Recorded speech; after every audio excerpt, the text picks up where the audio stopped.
l'Éternel. Dis-lui, je vais t'écouter, m'orienter pour le second semestre de cette année. Je vais t'écouter, m'instruire. Je vais approcher mon cœur de ton trône. Prie au nom de Jésus. Seigneur, merci pour ce moment. Merci pour ces cultes. Merci de les rendre possibles étape après étape. Nous nous approchons de toi avec assurance ce matin.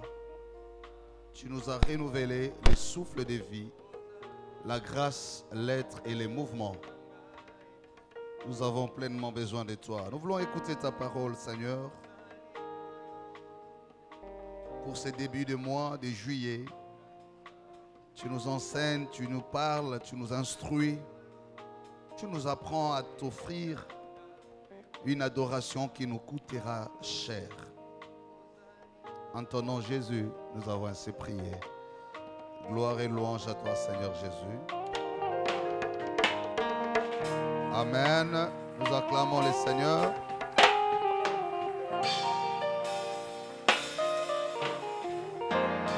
Gloire à Jésus. Nous prenons rapidement nos Bibles et nous allons lire la parole de Dieu. Voilà, le thème est là devant nous. Notre thème du mois. Et comme l'a dit l'officiante, nous entamons le second semestre de l'année 2023, le 7e mois. Nous allons finir le premier semestre. Le fait pour nous d'être vivants, de nous regarder est une grâce. Nous voulons que la même grâce nous accompagne pour la seconde moitié de l'année en cours. Je voudrais lire avec nous deux textes. Le premier, c'est dans le deuxième livre de Samuel, chapitre 24, le verset 24. Vous avez en référence aussi un autre texte, c'est Luc chapitre 4, verset 8, mais celui-là, je ne voudrais pas les lire. Je reviendrai sur le texte de Jean chapitre 4 que j'ai exploité le dimanche passé. Et donc, ça nous fera 3 textes à noter. Je vais lire 2 sur le 3, parce que je reviendrai dans les dimanches prochains sur le 3e texte. De Samuel chapitre 24, le verset 24. Mais le roi dit à Aravna, non, je vais l'acheter de toi à prix d'argent. Je n'offrirai point à l'Éternel mon Dieu des holocaustes qui ne me coûtent rien. Je reprends. Non, je veux l'acheter à prix d'argent. Je n'offrirai point à l'Éternel mon Dieu des holocaustes qui ne me coûtent rien. C'est l'entretien de David avec Aravna lorsqu'il était en train de vouloir bâtir l'autel pour l'Éternel. Seconde lecture, nous sommes dans les évangiles. Je prends celui de Jean, chapitre 4, l'évangile de Jean, chapitre 4. C'est la lecture que j'ai faite les dimanches passés. Le Seigneur sut que les pharisiens avaient appris qu'il faisait baptiser plus des disciples que Jean. Toutefois, Jésus ne baptisait pas lui-même, mais c'était ses disciples qui le faisaient. Alors il quitta la Judée et retourna en Galilée. Le verset 4. Comme il fallait qu'il passât par Samarie, il arriva dans une ville de Samarie nommée Sichar, près du champ que Jacob avait donné à Jacob, son fils. Là se trouvait le puits de Jacob. Jésus, fatigué du voyage, était assis au bord du puits. C'était environ la 6e heure. Une femme de Samarie vint puiser de l'eau. Jésus lui dit, donne-moi de l'eau. De l'eau à boire. Car ses disciples étaient allés à la ville pour acheter des vivres. Le verset 9. La femme samaritaine lui dit, comment toi, qui es juif, me demandes-tu à boire à moi qui suis samaritaine? Les Juifs, en effet, n'ont point de relation avec les Samaritains. Voilà la réponse de Jésus. Si tu connaissais les dons de Dieu, qui est celui qui t'a dit, donne-moi à boire, tu lui aurais toi-même demandé à boire et lui t'aurait donné de l'eau vive. Le verset 11. Seigneur, lui dit la femme, tu n'as rien pour puiser et le puits est profond. D'où auras-tu donc cette eau vive? Es-tu plus grand que notre père Jacob, qui nous a donné ces puits et qui en a bu lui-même, ainsi que le fils et ses fils et ses troupeaux? C'est la question de la femme à Jésus. La réponse, le verset 13. Jésus lui répondit, citation, quiconque boit de cette eau aura soif. Mais celui qui boira l'eau que je lui donnerai n'aura plus jamais soif. Et l'eau que je lui donnerai deviendrait en lui une source d'eau qui jaillira jusqu'à la vie éternelle. 15. La femme lui dit, citation, Seigneur, donne-moi cette eau afin que je n'aie plus soif et que je ne vienne plus puiser ici. Fin de citation. Va, lui dit Jésus, appelle ton mari et viens. La femme répondit, je n'ai point de mari. Jésus va rétorquer. Il lui dit, tu as eu raison de dire je n'ai point de mari car tu en as eu 5. Et celui que tu as maintenant n'est pas ton mari. En cela tu as dit vrai. Seigneur, lui dit la femme, je vois que tu es un prophète. Nos pères ont adoré sur cette montagne et vous, vous dites que les lieux où il faudrait adorer à Jérusalem. Femme, lui dit, Seigneur, lui dit la femme. Non, femme, lui dit Jésus, pardon, c'est le verset 21. Crois-moi, l'heure vient où s'enterrera ni sur cette montagne, ni à Jérusalem, que vous adorerez le Père. Vous adorez ce que vous ne connaissez pas. Nous adorons ce que nous connaissons, car le salut vient des Juifs. Mais l'heure vient, et elle est déjà venue, où les vrais adorateurs adoreront le Père en esprit et en vérité, car sont là les adorateurs que le Père demande. Dieu est esprit. Il faut que ceux qui l'adorent en esprit et en vérité. Le verset 25, la femme lui dit, je sais que le Messie doit venir, c'est lui qu'on appelle le Christ. Quand il sera venu, il nous annoncera toutes ces choses. Jésus lui dit, je les suis, moi qui te parle. Là-dessus arrivèrent ses disciples qui furent étonnés de ce qu'il parlait avec une femme. Toutefois, aucun ne dit, que demandes-tu? Ou de quoi parles-tu avec elle? Alors la femme, ayant laissé sa cruche, s'en alla dans la ville et dit aux gens, venez voir un homme qui m'a dit tout ce que j'ai fait. Ne serait-ce point le Christ? Ils sortirent de la ville et ils vinrent vers lui. Pendant ces temps, les disciples pressés de manger, le pressaient de manger, disais-je, disant, Rabbi, mange. Mais il leur dit, j'ai mangé une nourriture que vous ne connaissez point. Les disciples se disaient donc les uns aux autres, quelqu'un lui aurait-il apporté à manger? Jésus leur dit, ma nourriture est de faire la volonté de celui qui m'a envoyé et d'accomplir son œuvre. Parole du Seigneur.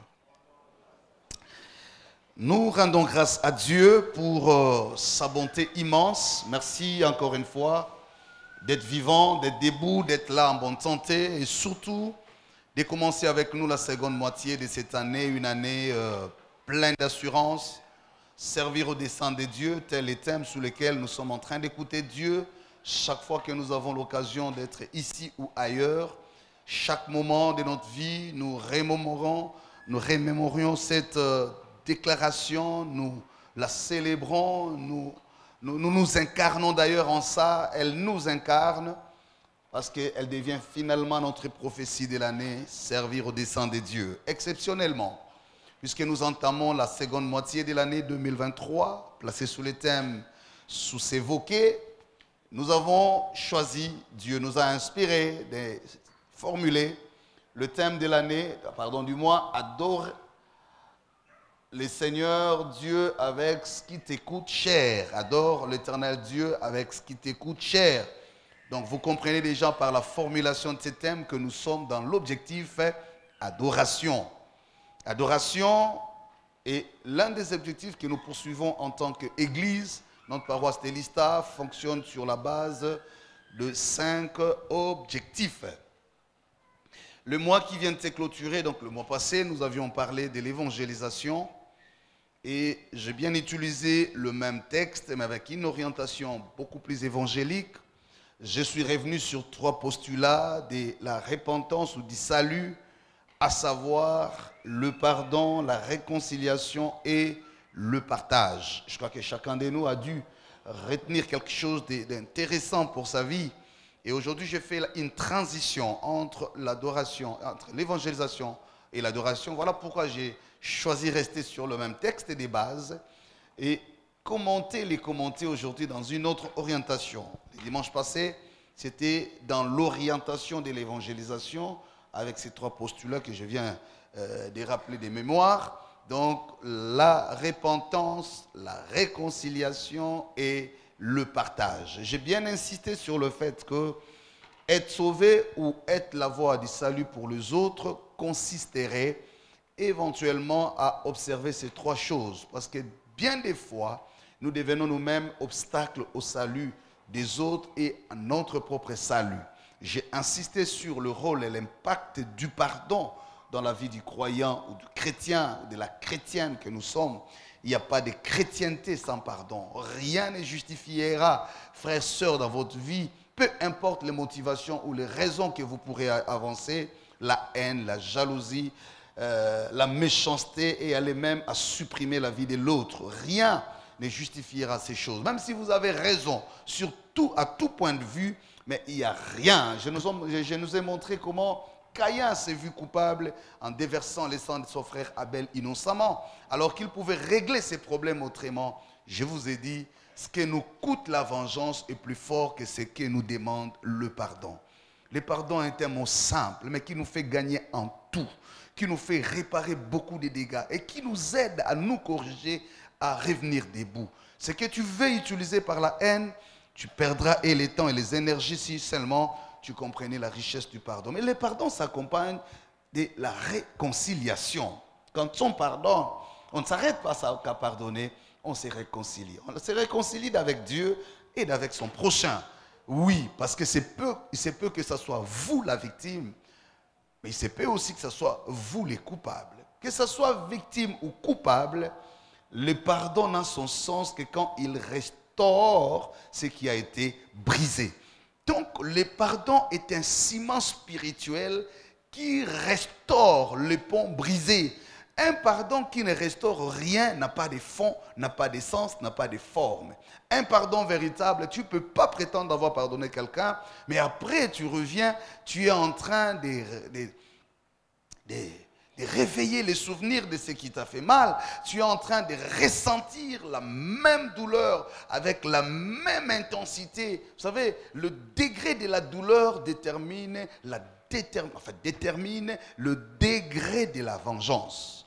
La vengeance est une expression de la douleur. C'est quand on ressent la douleur, quand elle te fait sentir ce qu'elle veut, elle te poussera à agir comme elle veut également. Voilà pourquoi la seule façon de supprimer la douleur, c'est le pardon.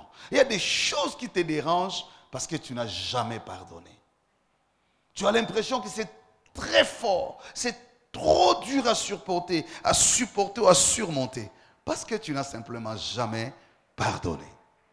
Voilà, l'Esprit nous a insisté que nous continuions sur cette perspective du pardon. Et je vais, comme je l'ai dit, je fais le pont avec l'adoration aujourd'hui pour comprendre, en fait, quand on dit adorer, est-ce qu'il y a adorer sans pardon? Est-ce qu'on peut adorer sans l'exercice ou l'œuvre du pardon? Christ l'a dit, le pardon de péché sera prêché en mon nom. Et quand il vient, Jean le Baptiste rappelle en Matthieu 3, il dit, répentez-vous car le royaume des cieux est déjà là. Alléluia. En d'autres termes, quand j'interprète, je fais l'exégèse de ces versets, quand on dit le royaume des dieux est déjà là, et le même texte nous appelle au repentir en disant repentez-vous car le royaume des cieux est déjà là. Ça suppose, le royaume c'est le trône de Dieu. Mais quand le trône de Dieu vient vers nous, c'est pour qu'il nous apporte la vie. Et pour obtenir les dons de la vie qu'apporte le royaume ou le trône de Dieu, il faut se repentir. Et la repentance signifie le changement de vision, d'état, de perspective. En reconnaissant quelque part que non, là, je n'avais pas bien fait les choses. Il n'y a pas de royaume sans pardon, il n'y a pas de pardon sans réconciliation, il n'y a pas de réconciliation sans partage. Voilà comment ces choses fonctionnent l'une avec l'autre, ensemble, sans se séparer. Alléluia. Et c'est ce qui me pousse justement à entrer directement, pour ne pas perdre beaucoup de temps, dans le vif de mon sujet du jour. Adore Dieu avec ceux qui t'écoutent. Qui peut adorer? Qui peut adorer? Qui peut prétendre être adoré ou être adorateur? Celui qui doit se sentir être adoré, c'est Dieu. Et celui qui doit adorer, c'est l'homme. Donc, l'adoration n'est pas ce que tu penses, mais c'est ce que Dieu ressent. C'est ce que Dieu reçoit. C'est la manière dont il se considère par ce que tu fais. L'adoration n'est pas l'assemblage de paroles et de chants célébrés à l'honneur de Dieu. L'adoration n'est pas ce que je ressens moi. L'adoration, c'est ce que je fais ressentir à Dieu. C'est la seule instance où Dieu attend de l'homme quelque chose. Écoutez bien, je m'introduis là. La divinité se révèle dans la Bible par l'acte d'agir de Dieu. Le chapitre 1er de Genèse montre comment Dieu révélé met à l'existence toutes choses, cieux et terre, renferme les deux de tout ce qui existe. Et alors, il créa aussi l'homme. Donc, à vrai dire, dans la logique de la Bible, c'est Dieu qui est le donateur. C'est Dieu qui crée tout. L'homme n'a rien créé. Donc, l'homme n'est qu'un bénéficiaire. Qu'est-ce qu'un homme pourrait donner à Dieu si tout est créé par Dieu lui-même? Dans la logique de la Bible, dans l'œuvre révélée de Dieu, il se présente comme le donateur de tout. Tout est un quantificateur universel qui signifie la totalité de la réalité. Rien dans cette réalité n'échappe au tout de Dieu. Est-ce qu'on peut acclamer le Seigneur si on est là? Voilà, ne vous laissez pas porter par la douceur qu'offrent les chaises là. Voilà. J'étais en train de dire, Dieu se révèle comme celui qui donne tout, sans rien attendre de l'homme. Et voilà pourquoi le chapitre 1er le montre, le révèle comme celui qui crée tout sauf rien. Et j'ai dit tout est un quantificateur universel. Ceux qui ont fait les grammaires ou les lettres vont le comprendre. Ou la logique, quand on dit quantificateur universel, c'est-à-dire Un quantificateur qui réunit toute la réalité, la totalité du réel. Rien de ce qui est réel n'existe sans ou en dehors du tout. C'est pourquoi la Bible présente Dieu comme le créateur, qui n'est pas assisté par un autre co-créateur que lui-même, dans sa diversité plurielle, ou dans sa manifestation plurielle. Nous, c'est Dieu, Père, Fils, Saint-Esprit. Je ne vais pas vous embrouiller dans cette philosophie. Mais je reviens sur un élément important.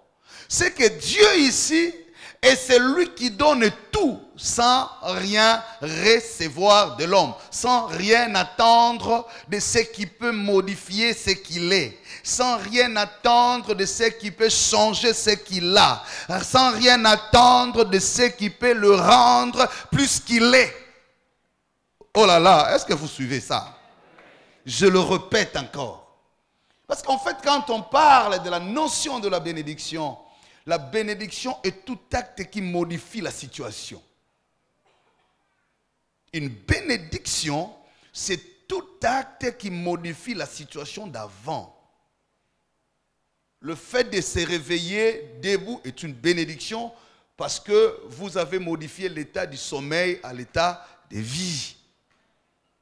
Ce n'est pas seulement la voiture, même si ça vous aide à ne plus marcher à pied. Mais l'essence de la bénédiction biblique, Dieu, c'est pourquoi les termes bénédicte, Dieu l'utilise dans l'œuvre de la création. La Bible dit, il vit que cela était bon et le bénit.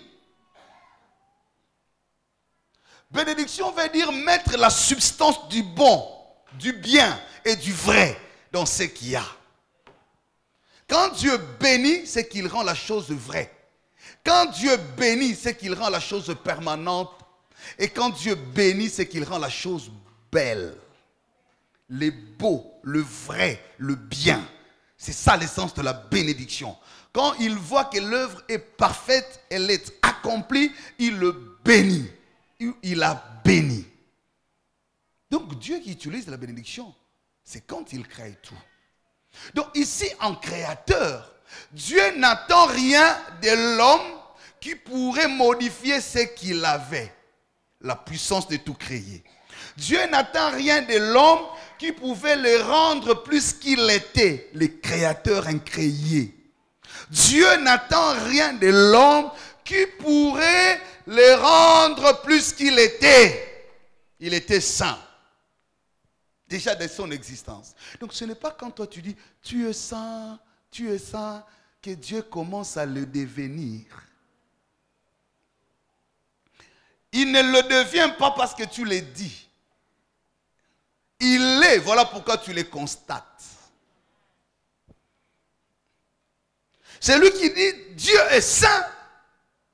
Il est dit parce qu'il a constaté. Et le constat vient de la révélation. Vous comprenez ce que je suis en train de dire? Donc maintenant, si c'est cela la vérité de la Bible, quelle est la notion de l'offrande, du donner ou d'adorer? Quand même tu penses donner à Dieu l'argent, construire un temple comme celui-ci, tout, dîme, tout ce que tu le fais bien, mais sache que cela ne modifie pas ce que Dieu est. Ce qui coûte aux yeux de Dieu, ce n'est pas le montant de ce que tu donnes, mais ce qu'il ressent dans ce que tu donnes. Et ce qu'il ressent passe par ce qu'on appelle l'adoration. L'adoration finalement deviendra le seul moment où l'instance divine, l'existence éternelle, suspend son existence de créateur et donateur pour se positionner en celui qui reçoit de l'homme. Est-ce que je me fais comprendre? Je reviens. L'adoration finalement va s'installer dans la tradition de la Bible comme le seul moment où Dieu, dans sa dimension du créateur, qui n'a besoin de rien, suspend cette dimension et change de posture de donateur pour recevoir. S'il y a un moment où Dieu veut recevoir de l'homme qu'il a lui-même créé, à qui il a tout donné, ce n'est pas quand l'homme met la main dans sa poche et donne. Ça, la Bible dit Dieu ne prend pas les présents pour être corrompu. Vous lisez 1 Samuel 15, c'est ce qu'on va rappeler à Saül. Quand il croit que ce sont ses offrandes, c'est veau. Il dit, non, j'ai fait ce que Dieu voulait. Vous savez, j'ai épargné les troupeaux parce que je voulais honorer Dieu. Samuel le regarde et dit, Dieu prend-il plaisir aux holocaustes qu'à l'obéissance? En fait, il voulait lui dire, ce n'est pas ce que toi tu vois grand qui impressionne Dieu. Ce n'est pas ce que toi tu vois qui coûte devant Dieu. Alléluia! Ce qui impressionne Dieu, ce n'est pas ce que toi tu qualifies grand, mais c'est ce que lui ressent. Et ce qu'il ressent doit correspondre à ce qu'il attend. C'est ce qu'on appelle obéir. Le terme obéir, kobanga nzambe. Obéir Dieu, ce n'est pas vivre selon les modèles qu'on se donne soi-même dans sa relation avec Dieu. Obéir Dieu, c'est se conformer à ce que Dieu attend. Est-ce que je me fais comprendre là-dessus? Il y a plusieurs religions, il y a plusieurs pratiques, il y a plusieurs procédés que les hommes utilisent pour penser honorer Dieu. Voilà comment je suis en train de rentrer dans mon texte petit à petit. Et vous allez comprendre les débats que Jésus va engager avec la Samaritaine. Parce que même le Samaritain avait leur manière d'adorer Dieu, d'obéir à Dieu. Ils avaient cette façon, dans leur situation, dans leur histoire, dans leur tradition, ils avaient développé une certaine façon qu'ils considéraient conforme à Dieu. Et c'est ce qu'ils appelaient adoration. Donc, il nous arrive aussi, bien des fois, frères et sœurs, de nous donner une sorte de manière de faire les choses. Et en notre entendement, c'est ça, craindre Dieu. C'est ça, obéir à Dieu. C'est ça, adorer Dieu. C'est cela, servir Dieu. Et voilà la richesse de ce texte. Et Jean, l'entretien avec Jésus, entre Jésus et la Samaritaine, va révéler beaucoup de choses. Et je voudrais vraiment, par la grâce de Dieu, et Dieu me donne le temps aujourd'hui et peut-être dimanche prochain, continuer sur ce texte très riche. J'insiste, frères et sœurs, le seul moment où Dieu, dans sa divinité et dans son existence infinie, lui qui a tout, l'or, l'argent lui appartiennent, il n'attend rien de l'homme. Même sans toi, il est Dieu. Ok? Même sans toi, il est Dieu. Mais le seul moment où lui, Dieu, accepte de prendre la position de celui qui reçoit, ne peut recevoir que celui qui est dans le besoin. En d'autres termes, le moment où Dieu crée le besoin en lui-même pour donner la place à ce qui vient de l'homme, c'est quand il veut être adoré. L'adoration, c'est la seule chose qui parvient jusqu'à la sainteté de Dieu. Ton argent reste ici. Hein? On va acheter avec ça les lampes. On va payer ici, là-bas. On va faire telle activité. L'église va fonctionner. Mais s'il n'y a pas de spiritualité dans cet argent, ça ne vaut rien. C'est semblable à que je sors de l'extérieur. Quelqu'un me voit. Ah, pasteur, bonjour. Ah, il y a 5 000 dollars. On appelle ça. Donc lui là qui me donne 5 000 et toi qui me donne 100 dollars, peut-être lui m'a donné plus que toi. Donc si l'adoration, l'offrande avait de l'importance devant Dieu en fonction du montant, peut-être que nous recevons mieux de l'extérieur qu'ici. Mais un 10 francs spirituel vaut mieux qu'un 10 000 dollars charnel. Ce qui compte, ce n'est pas le montant. Les œuvres là, vous faites, c'est bien. Mais il y a même de ceux qui ne croient pas qui font les mêmes œuvres. Ils sont dans les hôpitaux, ils font des dons, des grands montants. Si c'est ça qui compte, alors ils sont mieux que nous. Déjà qu'on n'en a pas beaucoup. Les peu que nous avons, c'est ce que nous amenons. Et si nous croyons que c'est ça qui impressionne Dieu, je vais vous choquer un peu, c'est que nous faisons moins que le païen. Ce qui compte, ton 100 francs, ton 20 francs, ton 1100 dollars, ce qui compte, ce n'est pas ces montants-là, mais c'est toute la spiritualité qui accompagne cet acte. C'est cette fumée qui monte jusqu'au trône de Dieu. C'est cette expression de cœur, d'amour, d'attachement pour Dieu. C'est ce qui coûte. Quand je le sors, ce n'est pas parce que j'en ai beaucoup, mais parce que je sens que c'est ce qui est meilleur pour moi. Et je le donne à celui que j'estime être le tout pour moi. Alléluia. Même le temps que tu viens donner à Dieu, c'est aussi une forme d'adoration. Si ce Dieu-là n'a qu'un temps superficiel de ta vie, de la même manière que tu te réveilles très tôt matin pour aller à l'auditoire, tu arrives déjà avant pour réserver la place. Ou tu vas au travail, tu ne veux pas arriver en retard, sinon tu vas au 4 salaire. Tu vois le respect que tu donnes au travail là, c'est parce que tu calcules les salaires. En fait, ce n'est pas que tu aimes trop le chef ou l'entreprise, mais tu protèges ton salaire. Parce que tu protèges ton salaire, tu ne viendras jamais en retard. C'est l'amour de ton argent qui te rend discipliné. Maintenant, quand tu viens ces dieux-là, tu prends tout le reste, tout le miette, et des temps, et des dispositions. En fait, même quand nous venons à l'église, ce qui compte, ce n'est pas notre présence physique. Ce que Dieu apprécie aux uns, chez les uns et les autres, ce n'est pas que tu sois là, mais tu viens avec quelle disponibilité. Tu viens rencontrer qui? Le pasteur ou le Dieu du ciel? Et si c'est lui que tu viens rencontrer, si aujourd'hui le président Félix te fixe un rendez-vous, il dit, je t'attends demain lundi à 6h, frère, oh là là, t'es 1h pour me katani, au montre. Parce que tu dis, je vais rencontrer qui? Le chef de l'État. Je parle du roi des gloires. De celui qu'on ne voit même pas.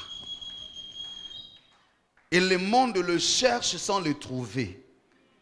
Lui est venu chez le sien. Tu ne l'as pas appelé dans ta vie, il est venu vers toi. Le choix est tombé sur toi. Est-ce que nous réalisons la valeur que Dieu nous donne pour mesurer ce que nous lui devons? Alléluia. Voilà pourquoi notre spiritualité est en fait à la hauteur de notre disposition. Notre spiritualité est justement à la mesure de notre engagement. Avec un engagement superficiel, vous avez une spiritualité superficielle et une révélation superficielle. Bien-aimés, je voudrais attirer notre attention sur le fait que l'adoration dont question n'est pas quelque chose à jouer. Quand nous disons l'objectif adorer Dieu, l'adoration c'est même le culte que nous rendons à Dieu. Et nous disons, ce n'est pas n'importe quoi qu'on amène à Dieu, ce n'est pas n'importe quoi qu'on vient présenter à Dieu, ce n'est pas de quelle manière qu'on vient devant Dieu. Le Créateur a créé. Et voilà, je rentre dans le texte, c'est ce qui va se passer ici. Donc je voudrais que ceux qui notent prennent déjà le premier point. Puisque le thème c'est adorer Dieu avec ceux qui t'écoutent. L'adoration est le seul moment où Dieu accepte de prendre la position de celui qui demande. L'adoration répond aux besoins de Dieu. C'est le seul moment où Dieu crée le besoin en lui-même. Ce besoin n'est pas créé parce qu'il est en manque. Non. Ce besoin est créé parce qu'il te donne l'espace d'importance dans son existence. Je le répète, l'adoration te donne l'importance dans l'espace de l'existence de Dieu. Je le répète, l'adoration te donne l'importance dans l'espace de l'existence de Dieu. Tel que Dieu existe, tu n'as pas de place, mon frère. Il y a les anges, il y a les archanges, il y a les êtres magnifiques. Il peut te supprimer maintenant, il restera Dieu. Regarde le voisin, dis-lui Dieu et Dieu même sans toi. Reparle au voisin, dis au voisin Dieu et Dieu même sans toi. Le seul moment où Dieu te donne l'espace dans l'existence, je vais vous choquer encore. Quand on est sauvé pour soi-même. Parce que même si tu n'es pas sauvé, Dieu reste Dieu. Mais quand on adore pour Dieu. C'est pourquoi je vous ai toujours dit, vous ne devez pas vous convertir pour aller au ciel. Vous devez vous convertir parce que vous aimez Dieu. Même si Dieu dit, aujourd'hui le ciel n'existe pas, nous qui croyons en lui, nous serons toujours heureux. Même si la vie s'arrêtait sur la terre, mais avec Jésus, je dois être heureux. Quelqu'un comprend quelque chose? Mais si le ciel existe parce qu'il existe, là c'est encore une grande récompense.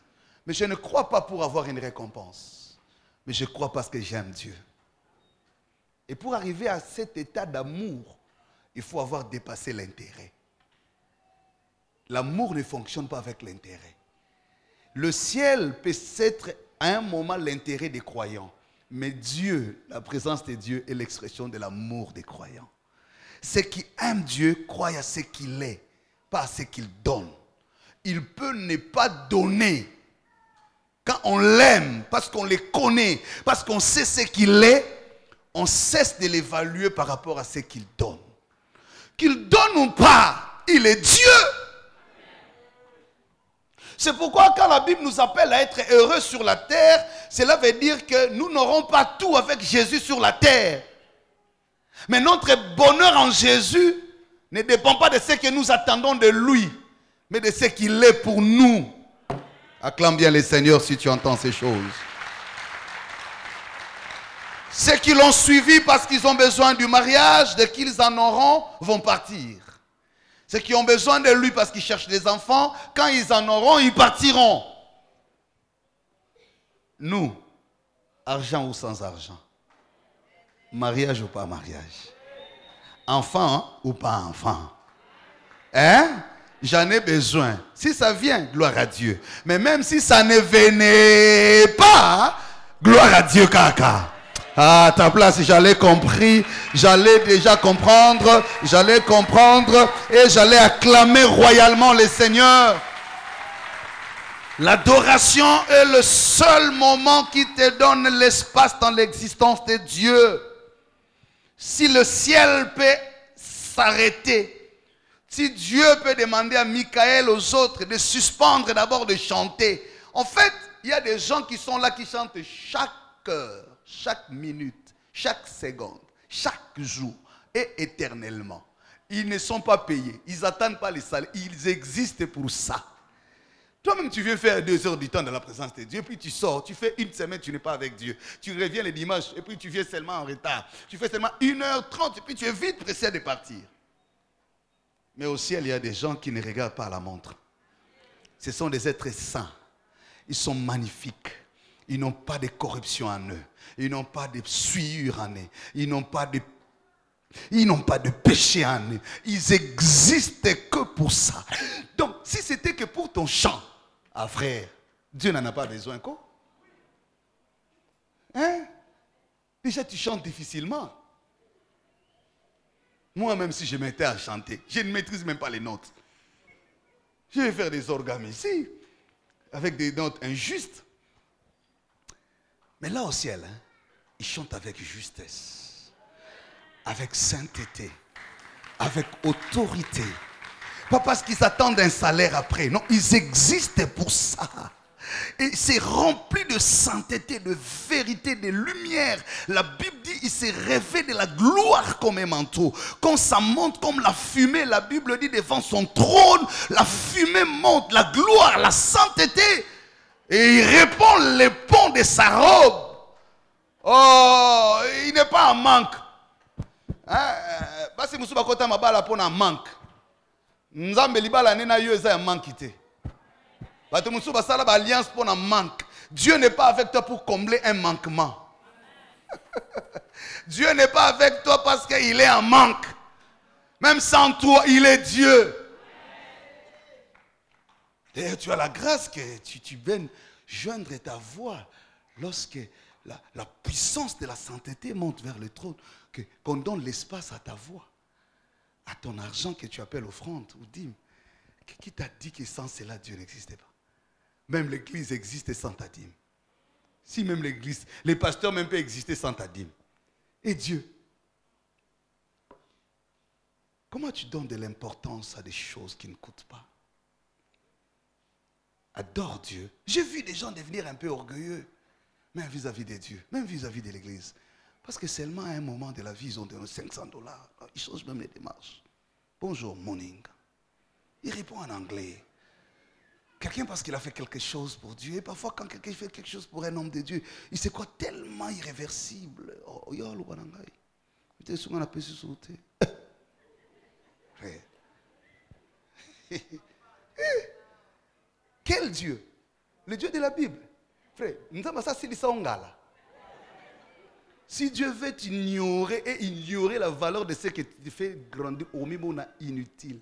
Coupez cette occasion que nous avons c'est l'Isangala. Hein? Tant aux occasions, yo yembi slo le sepeli kumisi nzambe. Et belé ba luka et komate. Quand tu viens avec quelque chose, tu donnes Dieu agrée, bénis Dieu. Il n'est pas en manque. L'église même n'est pas en manque. Même l'église n'est pas en manque. C'est pourquoi les gens meurent. Et quand ils partent, la vie continue. Alléluia. Donc ne te prends pas là. Cherche plutôt, est-ce que ce que je fais, mon œuvre, mon engagement, est-ce que ça coûte? Est-ce que ça pèse sur le trône de Dieu? Ne te donne pas toi-même une conscience tranquille. Ne te donne pas une fierté inutile. Oh non, moi je suis le grand évangéliste. Là, on a été dans l'église, on est autour de la terre. Frère, qui t'a dit? Tu n'étais pas là, l'église a commencé comment? Et tu partiras, l'église restera? Qui t'a dit ça? Oh non, on a invité Mikolo, non mais... Hé, attention. Attention, nous avons dit sont galatés. Si je n'ai pas besoin de tes offrandes. Il les a amassées, il les a... Non. Tout ça ne représente rien par rapport à l'obéissance pour moi. Quand tu as l'occasion de servir Dieu, sers avec ton cœur. Quelle grâce que tu sois dans le sacerdoce. Est-ce que tu imagines? À quelques minutes de leur mort, ils regrettent, ils sont dans un temps. Toi, tu as tout le temps, non? Tu joues avec ça. Tu sais combien sont cloués sur les lits des malades aujourd'hui? Mais tu te réveilles en bonne santé, tu viens. Ah, mes frères, adore Dieu avec ce qui t'écoute. Ma soeur, tu n'auras pas la même occasion tout le temps. Quand tu en as, il faut la saisir. Quand Dieu est prêt à recevoir de toi quelque chose, donne. Parce que demain, tu ne sais pas, peut-être qu'il n'en aura même pas besoin. Parce qu'il n'est pas en manque. Et c'est là Jésus va faire comprendre à la femme samaritaine. Quand tu viens, Jésus provoque une rencontre. Il n'était pas en manque d'eau. Et c'est qu'il explique à la femme. Si tu connaissais les dons de celui qui te demande de l'eau, c'est toi qui lui aurais demandé. En te demandant, ce ne suis pas en manque. J'ai ce qu'il faut plus que ce que tu as. Mais je te demande pour te donner l'espace dans mon existence. C'est pour introduire ton nom dans l'histoire de la Bible. À chaque fois que Dieu te demande quelque chose, il veut seulement t'introduire dans l'histoire. Il n'est pas en manque. Aujourd'hui, Dieu n'est pas en manque. Quand il vient vers toi, l'adoration est le seul moment où Dieu suspend sa dimension de donateur et veut recevoir de toi. En fait, il te donne l'espace dans son existence. Est-ce que quelqu'un comprend ces choses? Je suis prêt à m'arrêter par là aujourd'hui. Avec ces premiers points. Je suis là tous les mois avec vous. Aujourd'hui, je voudrais que vous reteniez cela. La rencontre de Jésus avec la Samaritaine, c'est que Dieu vient vers elle. Samarie existait. Samarie était là. Mais Jésus voulait introduire en Samarie quelque chose que les Samaritains ignoraient toute leur existence, toute leur vie. Et prochainement, je vais vous parler de la rencontre, de la vie comme les vrais dons. La vie comme la vraie adoration. Aujourd'hui, je veux parler trop loin, parce que j'introduis les mois. Et comme nous voulons vraiment commencer à respecter les temps, pour ne pas rester ici beaucoup de temps que prévu, je voudrais résumer mon point de ce jour. Bien-aimés dans le Seigneur, ce n'est pas pour rien la seule activité que la Bible retient lorsque nous serons enlevés, c'est l'adoration. Ce ne sera pas l'évangélisation, qui est très importante pour nous aujourd'hui et pour toujours. Ça ne sera pas seulement les autres choses. La seule, ce qui se passe au trône de Dieu, c'est l'adoration. Parce que c'est l'adoration qui est le seul moment, la seule instance qui permet au Dieu infini d'introduire les hommes ou les êtres dans l'espace de son existence. C'est la seule fois où Dieu dit, je veux recevoir de toi quelque chose. Et Jésus, parce qu'il voulait introduire la Samarie dans l'histoire, donner l'espace à la femme samaritaine, il vient, il s'arrête devant le puits. La première réaction, il demande à la femme, donne-moi de l'eau. En demandant de l'eau, il ne le demandait pas parce qu'il était en manque d'eau. Parce que lui détenait l'eau vive. Et il était en mesure de donner l'eau qui ferait jaillir des sources d'eau vive. Mais il vient quand même dire à la femme, donne-moi de l'eau. Et parlant de l'eau, Jésus savait le symbole, nous sommes dans un pays désertique. L'eau, c'est la chose qui coûtait. Pour l'avoir, il fallait marcher de longues distances. Il fallait faire des grands sacrifices. Parce qu'il faut marcher, mais après il faut avoir les récipients. Il faut descendre en profondeur pour trouver l'eau pure. Mais après, quand vous avez cette eau, il faut encore la reprendre sur vous et refaire le chemin. Personne ne peut te donner gratuitement de l'eau parce que c'est la chose qui coûtait tellement. Et Jésus vient aux heures de midi dans un pays désertique, ça suppose qu'il faisait très chaud. Donc une femme qui a fait sa route avec souffrance, avec peine, a commis un appui, elle se bat pour chercher de l'eau.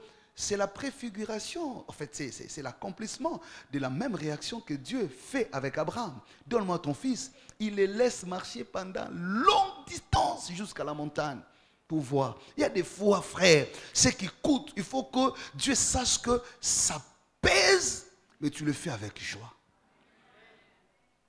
Ça te prend, ça t'exige, ça te demande, ça t'empêche, ça te prive, mais parce que c'est Dieu, je le fais. L'adoration, comme le don qui renverse les choses. Ce n'est plus le ciel qui vient vers la terre, c'est la terre qui remonte vers le ciel. Le ciel dit, j'ai eu raison de crier. Ce qui peut faire la joie. Quand Dieu regarde, il regarde une vie, il regarde une conduite, il regarde un serviteur, une servante, il regarde la manière de faire. Même quand il vient avec quelque chose pour Dieu, Dieu regarde, il dit non, ça c'est ce que je veux. Pas parce que je suis en manque. J'ai prié, bien-aimé dans le Seigneur, que chacun de nous qui se prépare, comme disait la servante de Dieu tout à l'heure à l'officiance, nous commençons le second semestre. Je ne sais pas comment tu as marché, comment tu as conduit, comment tu as fait les choses. En ces premiers mois du second semestre, le mois de juillet, je voudrais que l'adoration, telle est ma prière et la demande de Dieu, que l'adoration, la vraie, soit au centre de ta vie, au cœur de ton foyer.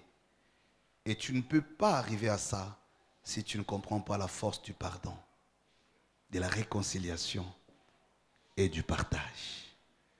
Tu sais, je vais te dire une chose. À chaque fois que tu te détruis toi-même. Tu ne détruis pas celui à qui tu prives le pardon. Tu te détruis parce que tu t'empêches toi-même le pardon de Dieu. Je vais le répéter.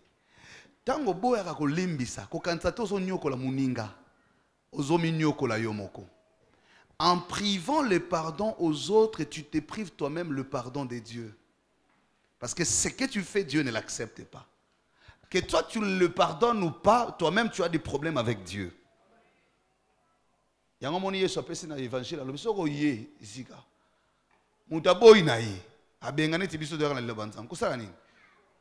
fait ça. Mais de ma petite expérience, toutes les maisons devant les portes où on a fait ça, après, il y a eu tempête. Il ne faut pas que les anges de Dieu, à cause de la dureté des cœurs, ça renverse toujours les fondements. À chaque fois que tu t'obstines, même si c'est ton enfant, ton fils ou ta fille, tes parents, ta femme ou ton mari, à chaque fois que tu t'obstines à donner, à accepter, à attribuer le pardon, tu t'es détruit toi-même. Quelle adoration Dieu accepte à celui qui a un cœur dur? En quoi est-ce que cette adoration coûte devant Dieu quand tu ne sais pas faire coûter le prix de pardon? Jésus introduit l'adoration où? À Samarie, dans une ville où les gens avaient appris et développé leur façon de faire. Je vous ai dit, l'adoration, ce n'est pas ce que tu crois être vrai pour Dieu, mais c'est ce que Dieu attend et ressent dans ce que tu fais. Le Samaritain, la femme a dit, nous ici, nous adorons aussi. Vous les Juifs, vous dites qu'il faut aller à Jérusalem. Mais nous avons nos montagnes. Nous adorons aussi. Donc, ils avaient aussi leur façon de faire, croyant faire plaisir à Dieu. Mais Jésus lui dit, non, vous adorez ce que vous ne connaissez pas. Ce n'est pas ici chez vous. L'heure vient, et les déjà là. Les vrais adorateurs adoreront en esprit et en vérité. Ce n'est pas en allant à la montagne. Ça, c'est ce qui vous plaît. Il dit, ça ne sera ni à Jérusalem, au temple, bien construit, ni sur la montagne de Jérusalem, où les prophètes étaient habitués. Mais quand Dieu parle d'adoration maintenant, c'est l'affaire des cœurs. C'est l'affaire des réconciliations. C'est là où les vrais adorateurs seront identifiés. C'est-à-dire, ce que vous faites là, ce ne faites pas ça que Dieu attend. Et ce n'est pas ce qui coûte à Dieu. Ce n'est pas ce qui est précieux devant Dieu. Ça, c'est ce qui vous arrange. Parce que quand vous allez à la montagne, vous êtes préparé. Ce n'est pas mauvais. Moi, j'aime aussi la montagne. J'aime prier à la montagne. Mais en y allant, n'allez pas comme des pharisiens. N'allez pas comme des gens qui ne vont que par les sentiments. C'est la distance que tu fais. Ah, moi, j'allais tout le temps là-bas aussi. J'aime toujours. J'y vais. Je ne dis pas qu'il ne faut pas y aller. Mon problème, tu y vas avec quel état d'esprit? Si tu vas pour faire juste impressionner les gens, maintenant les gens sont là-bas et puis ils se prennent en photo et puis ils mettent sur Facebook. Ah, comment on peut changer? Puis ceux qui n'ont pas des arabes, si mis c'est un néné. Ce qu'on a dit biloko. Tu as qui t'habille, il y a une prophétie. Il y a qui me dimanche au luko zakuna. Encore le prophétie. Non, c'est pas ça. C'est lui qui prie, le vrai Dieu. Jésus dit, c'est là, c'est le cœur qui compte. Ce qui est précieux, ce n'est pas ce que toi tu penses, ce que tu montres aux gens. Tu ne peux pas mentir à ta propre conscience. Ce que Dieu veut, c'est quand il voit, il agrée. Il dit ça, c'est ce que moi je veux. Et ce sont là les vrais adorateurs dont le Père a besoin. Est-ce que quelqu'un est prêt à demander la grâce de Dieu? Ce que j'ai dit est très fort. Personne n'est super, personne n'est parfaite. Mais je crois que chacun peut bénéficier de la grâce de Dieu s'il le désire ou s'il la désire. Je voudrais que nous désirions cette grâce pour dire à Dieu, nous voulons être en mesure de te donner ce qui nous coûte, mais qui fait ta joie. En conduite, en acte, en parole, en tout. Là où j'essaierai que le ciel soit heureux. Que toute une vie soit une adoration. Un moment où le ciel dit non, je voudrais l'écouter parler. Je voudrais l'écouter prier. Il y a des gens que Dieu aime écouter quand ils prient. Tellement il dit bien des choses vraies et sincères. Le ciel est heureux. Est-ce que quelqu'un peut désirer cela? Est-ce que quelqu'un est là pour ça? Dis à Dieu, Seigneur, je veux devenir cette adoration. Et donne-moi ce qui me coûte pour que je donne honneur à ton nom. Quand je viendrai te servir, je voudrais en même temps que nous fassions cet effort, frères et sœurs, Parfois, notre manière de venir à l'église, parfois, devient aussi un blocage pour nous-mêmes. Dans quel état d'esprit nous venons chercher Dieu? Est-ce que Dieu est vraiment celui qui a nos vies entre ses mains? Est-ce que c'est de lui que tout vient? Est-ce que c'est en lui que nous avons tout? Si c'est cela, je voudrais que chacun de nous baisse sa tête et prie. Sollicite cette grâce à Dieu. Seigneur, fais-moi grâce. Je voudrais te donner ce qui m'écoute. Prie au nom de Jésus. Je viens de te rappeler, ces choses sont possibles grâce au pardon, à la réconciliation et au partage. Jésus choisit Samarie, une ville qui n'était pas aimée. Même les disciples n'auraient jamais accepté qu'il s'arrête à Samarie. Il arrivera que des gens qui t'entourent n'acceptent pas. Ça te coûtera, mais c'est ça ton adoration. C'est en ça que Dieu voit ton obéissance. C'est en ça que Dieu voit ton attachement. Il y a des choses qui te coûteront. On va te rappeler, je ne parle pas à celui-là. Je ne lui adresse pas. Il m'a blessé, il a fait ceci. Jésus était dans la même situation. Il y avait un problème avec les Samaritains. Il ne pouvait jamais s'arrêter chez les Samaritains. Mais écoutez, quand il s'agit d'adoration, Dieu vient vers toi et Dieu veut te donner l'espace dans son existence. Il y aura des choses qui vont faire très mal. Quand tu te souviendras de ça, ça va encore te choquer. Tu as une douleur. Mais cette douleur-là risque de te faire rater beaucoup de choses de la part de Dieu. Tu es un adorateur. Tu es une adoratrice. Tu es un serviteur, une servante de Dieu. Ne regarde pas ce qu'on t'a fait. Il n'y a qu'un cœur qui est en train de saigner. Mais là, Dieu nous dit, c'est qui m'écoute. Il n'est pas en manque quand il te demande. Jésus a dit, donne-moi de l'eau. Si tu connaissais les dons de Dieu, qui est celui qui te demande de l'eau, c'est toi qui lui aurais donné. Frère, sœur, ce n'est pas parce qu'il est en manque, ce n'est pas parce qu'il n'en a pas, mais parce qu'il veut te donner dans ce qu'il te demande. Il te demande ta vie. Il dit, viens à moi, viens à moi. Il a besoin que tu le connaisses et que tu le serves. Lui et lui seul. Quand tu lui donnes la première place dans ta vie, alors tu seras le privilégié. Alors tu seras celui qui te regardera, qui regardera différemment des autres. Prie mon frère, prie ma soeur. Dis, Seigneur, apprends-moi. Je me baisse, je m'abaisse devant toi. Reprends encore conscience dans ce que tu as fait. Sois conscient et conscient. Dis non, je m'étais égaré, j'étais allé trop loin, je m'étais perdu. Ça peut arriver. Dieu ne te condamne pas pour ça. Dieu ne te juge même pas. Mais il vient te lancer cet appel. Il te dit, viens encore. Il a des choses qu'il voudrait recevoir de toi. Ton cœur doit être plus précieux que toute chose. Il veut ce qui t'écoute. Parfois, toi, tu oublies que ce que tu donnes à Dieu ne représente en rien ce que Dieu est pour toi et ce qu'il te donne. Il te demande ces choses parce qu'il veut te donner mieux que ça. Il te dit, viens, viens, viens me servir. Que ton adoration soit ce qui coûte à Dieu. Que ça ne soit pas quelque chose de superficiel. Que ça ne soit pas quelque chose que tu fais par contrainte.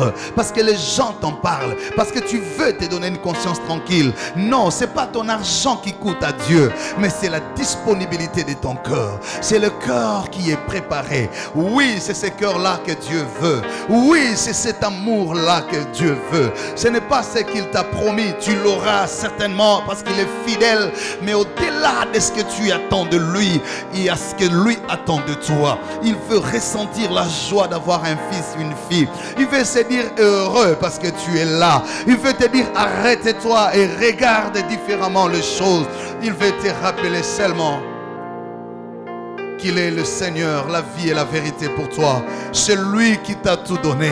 Le tout vient de lui. C'est lui. Ah, David a dit, je ne donnerai pas à mon Dieu ce qui ne m'écoute pas. Je voudrais bâtir un hôtel, mais je voudrais le faire avec ce qui m'écoute. Prie la réconciliation avec Dieu. Oui, il a réconcilié Samarie avec lui, mais aussi Samarie avec les Juifs. Il a dit non, la femme lui rappelait, il n'y a pas de relation entre les Juifs et les Samaritains. Lui, l'homme de la réconciliation, il est venu réconcilier le Samaritain avec les Juifs. que vous vous regardiez comme frères, sœurs. Les erreurs peuvent arriver, les fautes peuvent être commises par les humains. Oui, tu peux avoir été blessé, oui, tu peux avoir blessé l'autre, mais le pardon est le ciment qui restaure ce qui a été brisé, qui remet en place ce qui a été détruit. Oui, nous avons besoin de ça dans le nom glorieux de Jésus. Alléluia. Nous avons besoin de ça. Nous avons besoin de ça. Alléluia. Alléluia. Bien-aimé, pendant que tu continues à prier, nous allons dire à Dieu, je voudrais que tu demandes à Dieu la grâce. La chose qui est difficile pour toi à laisser, la chose où tu sens tu as fourni des efforts mais tu n'arrives pas, ce mois-ci est le 7e mois, le mois de la perfection, le mois de la totalité, le mois de l'accomplissement. Il y a même des choses qui te manquent pour honorer ton Dieu. Peut-être que c'est les moyens matériels. Tu as besoin aussi d'apporter devant Dieu ton argent, tes avoirs, mais tu n'en as pas. La Bible dit c'est lui qui donne la sémence au semeur. Prie, dis à Dieu, donne-moi maintenant les moyens. Maintenant que je me suis repenti, je me suis remise à toi, j'ai donné mon cœur à toi, j'ai besoin de toi. Seigneur Dieu, donne-moi la force de faire ces choses au nom de Jésus. Prie, bien-aimé. Prie, bien-aimé, tu as besoin que Dieu t'accorde encore ces choses. Nous sommes en train de nous approcher avec assurance devant les trônes de Dieu. Ah non, mais non, Dieu veut ceux qui t'écoutent. Prie au nom de Jésus, prie. Alléluia, nous sommes en train de prier. Nous sommes en train de prier que l'Éternel brise, qu'il brise cet endurcissement de cœur.